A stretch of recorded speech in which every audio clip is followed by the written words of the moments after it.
Bien, nous venons donc de voir les trois états d'hybridation du carbone qui sont sp3, sp2 et sp. Une première remarque qui s'impose, c'est que, étant donné que le carbone ne se présente pas de la même manière, son électronégativité va changer selon son état d'hybridation. La remarque qui a été faite, selon Pauline, c'est que l'électronégativité du carbone dans l'état d'hybridation sp est plus électronégatif que le carbone quand il est hybridé sp2, lui-même encore plus électronégatif que dans le cas où le carbone est hybridé sp3. Donc selon l'état d'hybridation du carbone, l'électronégativité de ce dernier n'est pas la même. Voilà, donc vous voyez que l'électronégativité, donc je rappelle encore une fois que la propriété d'électronégativité, c'est une propriété qui n'est pas propre à chacun des atomes tout seul. On ne parle de l'électronégativité qu'à partir du moment où l'atome est lié avec un autre atome. Et cette propriété d'électronégativité, qu'est-ce que c'est? C'est la capacité qu'a un élément chimique à attirer vers lui les électrons qui le lient à l'autre atome. Et comme je vous avais dit auparavant, c'est une propriété d'une extrême importance en chimie organique. Comment expliquer cela? Quand on regarde l'hybridation sp3, vous voyez que S participe pour un quart, c'est-à-dire qu'on va avoir 4 orbitales hybrides et que dans les 4 orbitales hybrides, S, vous avez l'orbital S et vous avez 3 orbitales P. Donc la contribution de l'orbital S dans l'hybridation est de 25%. Si vous prenez sp2, il y a 3 orbitales hybrides. Donc S ne représente que le 1/3. Donc la contribution de S dans les états d'hybridation est de 33%. Et enfin en dernier, SP. La contribution de S dans l'état d'hybridation est de moitié, 50%. Et donc cette électronégativité, pourquoi elle augmente quand le caractère S augmente aussi? Eh bien, tout simplement, si vous regardez la configuration électronique du carbone dans son état excité, et si vous regardez les niveaux énergétiques, vous remarquerez que le niveau énergétique de 2S est plus bas que de P.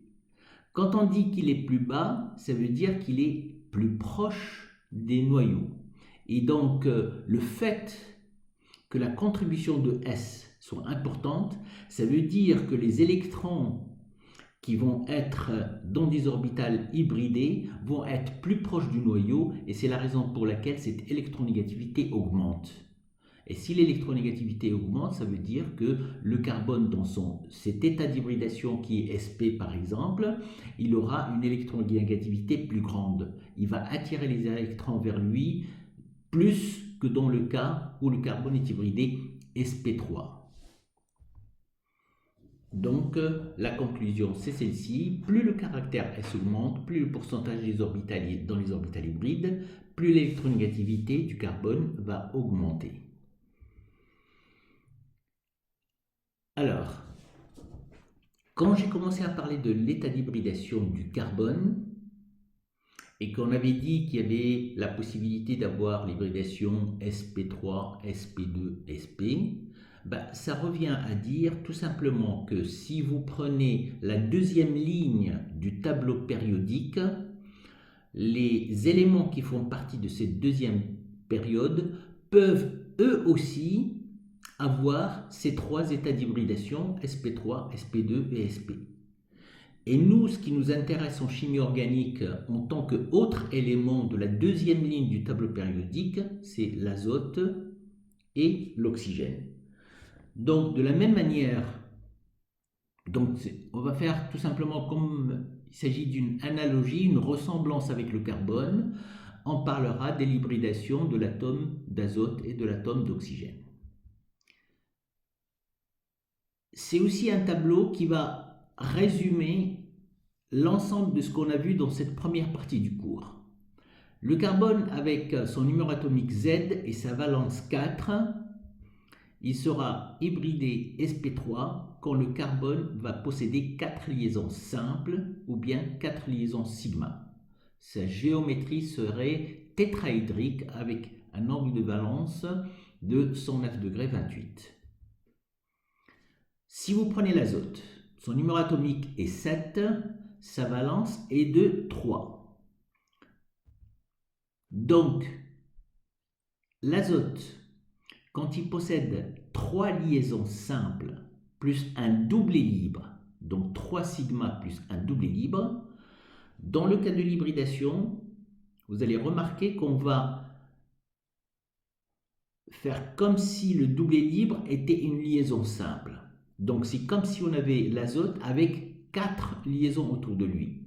Et donc à ce moment-là, 4 simples, c'est tout simplement une hybridation sp3. Dl veut dire doublet libre. Quand on regarde l'oxygène, avec Z est égal à 8 et une valence est égale à 2. Ici, autour de l'oxygène, qu'est-ce que vous avez? 2 doublets libres plus 2 liaisons sigma. Donc 2 plus 2, ça fait 4. Autour de l'oxygène, il y a 4 orbitales liantes et non liantes. Au total, il y en a 4. Donc l'hybridation serait de sp3. La seule différence qu'il y a avec l'hybridation sp3 du carbone, et vous l'aurez remarqué, c'est que dans le cas de l'azote et de l'oxygène, l'angle ne serait plus de 109 degrés. Il serait inférieur à 109 degrés. Pourquoi? Parce que le doublet libre va prendre plus d'espace et il va écraser un petit peu les autres liaisons, les autres électrons des doublets liants. sp2, pour le carbone, on a vu, c'est une double de simple, ou bien 3 sigma et une pi, et c'est une géométrie plane, triangulaire plan, avec un angle de 120 degrés. Quand l'azote est doublement lié avec une simple liaison et son doublet libre, ben c'est à peu près la même chose que ce que l'on vient de voir avec le carbone. Il a 2 sigma, une pi et un doublet libre. Le doublet libre est considéré comme si c'était une sigma. Donc 3 sigma et une pi, c'est une hybridation sp2. L'oxygène, quand l'oxygène est doublement lié, avec ces 2 doublets libres, ça fait une sigma, 2 doublets libres plus une pi. Les 2 doublets libres sont considérés comme étant des sigmas, donc ça fait 3 toujours et une pi. Donc ça veut dire que c'est un état d'hybridation sp2. L'hybridation sp, carbone triplement lié ou simplement lié, triple plus simple, ou bien 2 doubles cumulés, c'est une hybridation sp avec une géométrie linéaire, un angle de 180 degrés. Là-dedans, vous avez 2 sigma plus 2 pi. Quand l'azote est triplement lié, en plus de son doublet libre, il va avoir l'hybridation du type sp. Et évidemment, on ne peut pas avoir d'hybridation sp pour l'oxygène, puisqu'il a une valence qui est égale à 2. Il ne peut pas avoir au-delà de 2 liaisons. Donc voilà ce qu'on vous demande de retenir, aussi bien pour le carbone, pour l'azote et pour l'oxygène. À la fin de ce cours, encore une fois, vous devez être capable de dire, dans une structure moléculaire, dans une molécule organique, l'état d'hybridation de chacun des atomes qui composent ce composé organique, à savoir le carbone, l'azote et l'oxygène.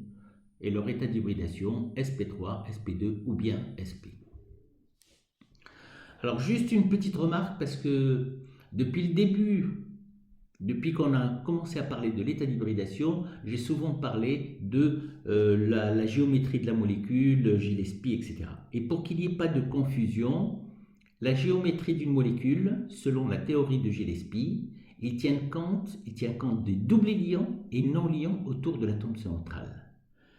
Alors que la forme d'une molécule, elle tient compte des noyaux des atomes. Donc, elle ne tiendra pas compte des doublés non liants ou bien des doublés libres. L'exemple le plus frappant et le plus significatif, c'est par exemple la molécule de H2O, dans laquelle l'oxygène est hybridé sp3.